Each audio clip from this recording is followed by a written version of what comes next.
यमुना के किनारे खड़ा ताजमहल सिर्फ एक मकबरा नहीं है, ये सदियों से छुपे रहस्यों का किला है जिसे देखकर हर कोई मोहित तो होता है, लेकिन उसकी सफेद संगमरमर की दीवारों के पीछे छिपा अंधेरा शायद ही कोई जान पाता है। और आज मैं तुम्हें उसी अंधेरे सफर पर ले जा रहा हूं, एक ऐसे सफर पर जहां प्यार और मौत, कला और साजिश, रोशनी और सन्नाटा एक दूसरे में घुल मिल जाते हैं। कहानी शुरू होती है 1631 में, जब मुगल बादशाह शाहजहां की रानी मुमताज महल का निधन हुआ। और कहते हैं कि उसी रात बादशाह की जिंदगी हमेशा के लिए बदल गई थी। बहुतों का मानना है कि रानी का अंतिम समय इतना दर्दनाक था कि उनकी चीखें आगरा के किले की दीवारों तक गूंज गई थीं, और यही चीखें ताजमहल के निर्माण की नींव बनी। ताजमहल को बनाने में 22 साल लगे, लेकिन असली रहस्य ये है कि इसके निर्माण में कितनी जिंदगियां खत्म हुईं, कितनी आवाजें दबाई गईं और कितने सच हमेशा के लिए सफेद संगमरमर के नीचे दफन कर दिए गए। कहा जाता है कि जब पहली बार ताजमहल पूरा हुआ तो शाहजहां ने अपने सारे कारीगरों को एक ही जगह बुलाया और एक अजीब सा सन्नाटा फैल गया, क्योंकि कुछ कथाओं के अनुसार बादशाह ने आदेश दिया कि उन कारीगरों के हाथ काट दिए जाएं ताकि दुनिया में फिर कोई ऐसी इमारत न बना सके। हालांकि इतिहास इस बात की पुष्टि नहीं करता, लेकिन स्थानीय लोग आज भी कसम खाकर बताते हैं कि रात के समय ताजमहल के चारों ओर कभी-कभी हथौड़ों की आवाजें सुनाई देती हैं, जैसे कोई फिर से संगमरमर तराश रहा हो। ताजमहल की नींव के नीचे से कई ऐसे रहस्य मिले हैं जिनकी जानकारी आम जनता को नहीं दी गई।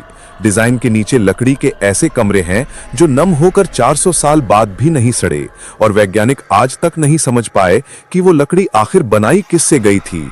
ताजमहल के चारों ओर बने मीनारें थोड़ी झुकी हुई हैं ताकि भूकंप आए तो वो मुख्य गुंबद पर न गिरें, लेकिन कई पुरानी कहानियां कहती हैं कि इन मीनारों के बीच कोई छिपा हुआ रास्ता है जो सीधे यमुना नदी की गहराइयों में जाता है, और उस रास्ते का इस्तेमाल मुगल गार्ड रात को गुप्त खजाने को एक जगह से दूसरी जगह ले जाने के लिए करते थे।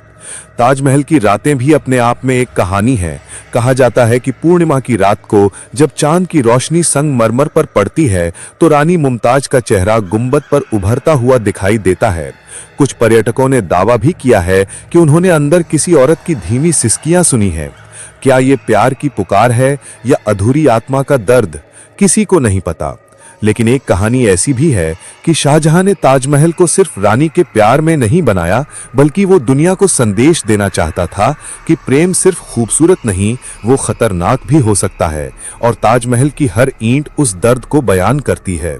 कई इतिहासकारों का मानना है कि ताजमहल का असली कमरा, जिसे सील्ड चेंबर कहा जाता है, आज भी बंद है, और अगर वो कभी खुला तो शायद दुनिया को वो सच पता चले जिसके बारे में मुगल इतिहास चुप रहता आया है। कहा जाता है कि उस कमरे में रानी मुमताज का असली सार्कोफेगस है, जो शायद रेड स्टोन नहीं बल्कि किसी काले पत्थर से बना है जो ऊर्जा को सोख लेता है। कुछ लोग इसे पॉजिटिव फील्ड कहते हैं, जबकि कुछ लोग इसे डेथ चेंबर मानते हैं। यमुना के साथ ताजमहल का संबंध भी उतना ही रहस्यमय है। कुछ रिपोर्ट कहती हैं कि यदि यमुना कभी सूख जाए तो ताजमहल की नींव खुल जाएगी और उसके नीचे छिपे असली कमरों की परतें सामने आ सकती हैं। क्या पता वहां कड़ी हुई दीवारों में शाहजहां और मुमताज के जीवन से जुड़ी चीजें, उनके राज, उनके प्रेम पत्र, या फिर ऐसे दस्तावेज जो इतिहास को पूरी तरह बदल दें। ताजमहल के बारे में एक और रहस्य है उसकी दीवारों पर बना कैलीग्राफी का ऑप्टिकल इल्यूजन। अगर कोई सामने खड़ा होकर देखे तो अक्षर एक समान लगते हैं, लेकिन वास्तव में नीचे छोटे और ऊपर बड़े लिखे गए हैं ताकि वो एकदम परफेक्ट दिखें, जैसे कोई अदृश्य हाथ उन्हें हर समय सही आकार में रख रहा हो। हर शाम जब पर्यटक धीरे धीरे निकल जाते हैं और परिसर खाली हो जाता है तो गाइड कहते हैं कि वहां हवा भी अलग चलती है, जैसे किसी के कदमों की आहट, किसी के गुजरने की हल्की सी आवाज, कभी-कभी बिना वजह ठंडी हवा का झोंका। क्या ये सिर्फ कल्पना है या ताजमहल अब भी अपनी कहानियां सुना रहा है?